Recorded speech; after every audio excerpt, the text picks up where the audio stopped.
Estamos de volta. Gênesis 30. Vamos lá?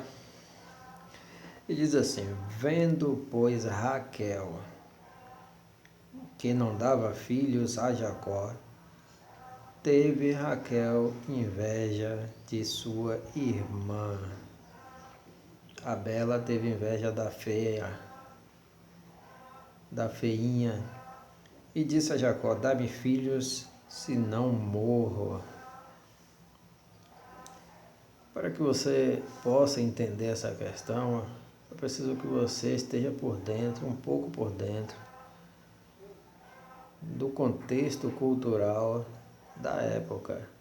Uma mulher que não tinha filhos, que não gerava filhos, era mal vista, era desprezada.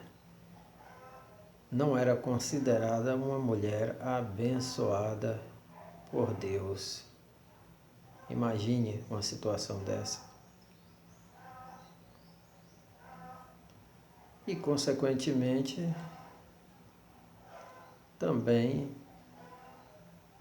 acabava sendo desprezada pelo marido. Certo? Coisa essa que, nesse caso aqui, não aconteceu. Que Jacó amava Raquel com todo o seu coração, apesar de ela não poder ser mãe. Ok? Esse era o amor que Jacó tinha por Raquel. Mas em vários outros casos a mulher acabava sendo desprezada pelo marido. Nós vemos aqui alguns exemplos, né? Abraão não desprezou sua esposa, Sara. Isaac também não desprezou a sua esposa. Isaac não desprezou a Rebeca. E aqui temos mais um caso dessa linhagem. Jacó também não desprezou sua esposa por ela não poder ter filha. Apesar de, no geral, os homens comumente desprezariam uma mulher que não lhe desse herdeiros, ok? Que não passasse o seu nome adiante. E de preferência tinha que ser menino, tinha que ser homem,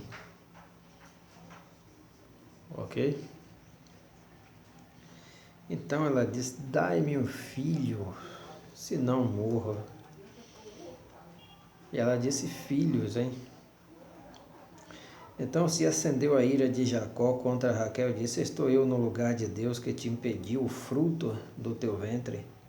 E ela disse: eis aqui minha serva Bila, entra a ela. Lembra-se de Sara? Para que tenha filhos sobre os meus joelhos e eu assim receba filhos por ela.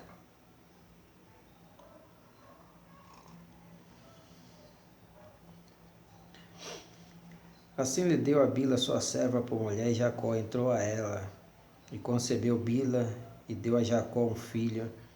Então disse Raquel: julgou-me Deus, e também ouviu a minha voz, e me deu um filho, por isso chamou o seu nome Dan. E Bila, serva de Raquel, concebeu outra vez, e deu a Jacó o segundo filho. Então disse Raquel: com lutas de Deus tenho lutado com minha irmã e também venci. E chamou o seu nome Naftali, ou Naftali. Vendo, pois, Leia que cessava de gerar, tomou também a Zilpa, sua serva, e deu a Jacó por mulher. E deu Zilpa, serva de Leia, um filho a Jacó. Então disse Leia: vem uma turba, e chamou o seu nome Gade. Depois deu Zilpa, serva de Leia, um segundo filho a Jacó. Então disse Leia: para minha ventura, porque as filhas me terão por bem-aventurada. Veja que a mulher parideira era chamada bem-aventurada, e chamou o seu nome Azer. E foi Ruben nos dias da cega do trigo, e achou mandrágoras no campo, e trouxe-as a Leia, sua mãe. Então disse Raquel a Leia: ora, dai-me das mandrágoras do teu filho. A mandrágora era considerada um fruto afrodisíaco, certo? Tem essa conotação aqui. E ela lhe disse: é já pouco que hajas tomado o meu marido? Tomarás também as mandrágoras do meu filho? Então disse Raquel: por isso se deitará contigo esta noite pelas mandrágoras de teu filho. Vindo, pois, Jacó à tarde do campo, saiu Léia ao encontro e disse: a mim entrarás, porque certamente te aluguei com as mandrágoras do teu filho. E deitou-se com ela aquela noite. Você vê que apesar dos homens poderem ter várias esposas, tinha ali os dias de cada uma de ficar com o marido. Você está entendendo? Não era com todas ao mesmo tempo, não havia esse negócio de orgia sexual, todas na mesma cama, não. Você está entendendo o negócio aqui? Tinha os dias específicos para cada esposa. Uma coisa importantíssima aqui é que, apesar do conselho de Isaac para Jacó não tomar mulheres de outros povos, principalmente de Canaã, que foi o maior enfoque, a maior ênfase, mas essas servas aqui não são da mesma linhagem da família de Abraão, da família abrâmica. Não são, as servas não são da família, certo? Da etnia, daquela raça. Então também preste muita atenção nisso, certo? Ele acabou tendo mulheres de uma outra etnia, de outra raça. Daí também vem os judeus, todos os judeus. Dá para entender agora? Por isso aqui também que existem judeus brancos, judeus negros, judeus da pele clara e judeus da pele escura.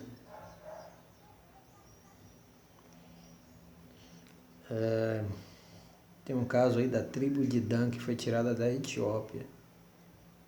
Judeus negros da tribo de Dan. E Dan foi gerado aqui, certo? Deixe-me ver se encontra. Então disse Raquel: julgou-me Deus e também ouviu minha voz e me deu um filho, pois isso chamou seu nome Dan, que era da serva Bila. Provavelmente, não vamos afirmar, mas provavelmente uma mulher negra, uma serva escrava que era negra. E se você pesquisa aí no Google, a tribo de Dan, que foi retirada da Etiópia pelo governo de Israel, são judeus negros. E não vamos nos perder aqui, vamos continuar a leitura. Estamos no caso aqui da mandrágora. Vindo, pois, Jacó à tarde do campo, saiu Léia ao encontro. E ela estava tão desesperada que ela correu a ele e disse: a mim me entrarás, porque certamente te aluguei com as mandrágoras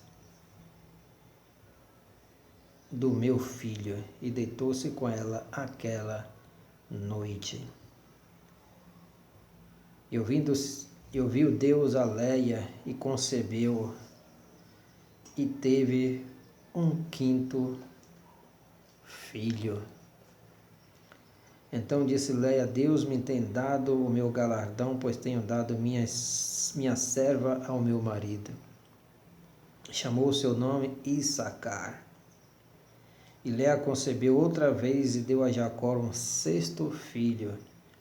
E disse Léia: Deus me deu a mim uma boa dádiva. Desta vez morará o meu marido comigo, porque lhe tenho dado 6 filhos. E chamou o seu nome Zebulon ou Zabulon. E depois teve uma filha e chamou o seu nome Diná. E lembrou-se Deus de Raquel, e Deus a ouviu e abriu a sua madre. E ela concebeu e teve um filho, disse: tirou-me Deus a minha vergonha, e chamou o seu nome José, dizendo: o Senhor me acrescente outro filho. E aconteceu que quando Raquel teve a José, disse Jacó a Labão: deixa-me ir, que me vá ao meu lugar e à minha terra. Dá-me os meus filhos e as minhas mulheres. Esse é o cara pelas quais te tenho servido, e ir-me-ei, pois tu sabes o meu serviço que te tenho feito. Tu sabes como tenho andado diante de ti, como tenho trabalhado para ti, conheces o meu trabalho. Portanto, deixa-me ir. Então lhe disse Labão, seu tio: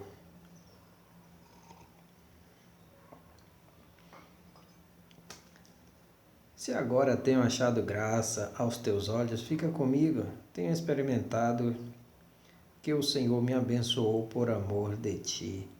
E disse mais: determina-me o teu salário, que te darei. Então lhe disse: tu sabes como tenho servido e como passou o teu gado comigo, porque o pouco que tinha antes de mim é aumentado até uma multidão. E o Senhor te tem abençoado por meu trabalho. Agora, pois, quando hei de trabalhar também por minha casa? Quando hei de trabalhar por minha casa? Quando hei de trabalhar por mim agora? Já trabalhei para ti e Deus te abençoou grandemente por causa do meu trabalho. Agora eu preciso trabalhar para mim, pois tenho uma família numerosa. E disse ele: que te darei? E então disse Jacó: nada me darás. Tornarei a apacentar e a guardar o teu rebanho, se me fizeres isto.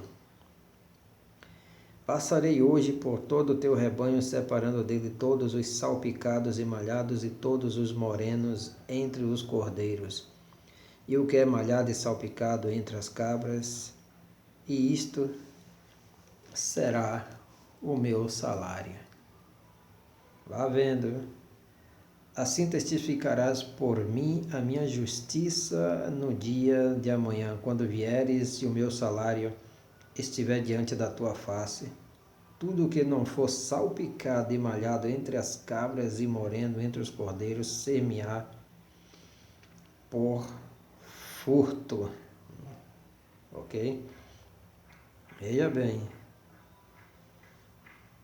a estratégia de Jacó. Tudo o que não for salpicado e malhado entre as cabras e moreno entre os cordeiros, ser-me-á por furto. Então disse Labão: tomara que seja conforme a tua palavra. E separou naquele mesmo dia os bodes listrados e malhados e todas as cabras salpicadas e malhadas, tudo em que havia brancura, e todo o moreno entre os cordeiros, e deu-os nas mãos dos seus filhos. E pôs 3 dias de caminho entre si e Jacó. E Jacó apacentava o resto dos rebanhos de Labão. Então tomou Jacó varas verdes de álamo, de aveleira e de castanheiro, e descascou nelas listras brancas, descobrindo a brancura. que nas varas havia.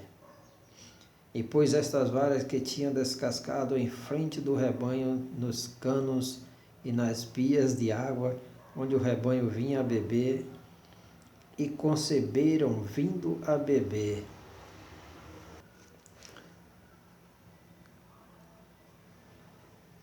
É um caso aqui do poder da visualização, embora entre animais. Os rebanhos do sogro eram todos limpos, sem mancha nenhuma, sem lista nenhuma. Então ele descasca as varas e coloca ali em frente, onde os animais iam beber ou comer, né? Beber água. Então, certamente os animais focalizavam aquela vara listrada. E quando pariam, olha o mistério, pariam listrados e não brancos, diferentemente de todo o rebanho. E esses filhotes listrados, salpicados, então pertenciam a Jacó. Que grande estratégia! E concebia o rebanho diante das varas, e as ovelhas davam crias listradas, salpicadas e malhadas. Então separou Jacó os cordeiros e pôs as faces do rebanho para os listrados e todo moreno entre o rebanho de Labão. E pôs o seu rebanho à parte e não o pôs com o rebanho de Labão. E sucedia que cada vez que concebiam as ovelhas fortes, punha Jacó as varas diante dos olhos do rebanho nos canos, para que concebessem diante das varas. Mas, quando enfraqueceu o rebanho, não a pôs. Assim as fracas eram de Labão e as fortes de Jacó. E cresceu o varão em grande maneira, e teve muitos rebanhos e servos, e camelos e jumentos.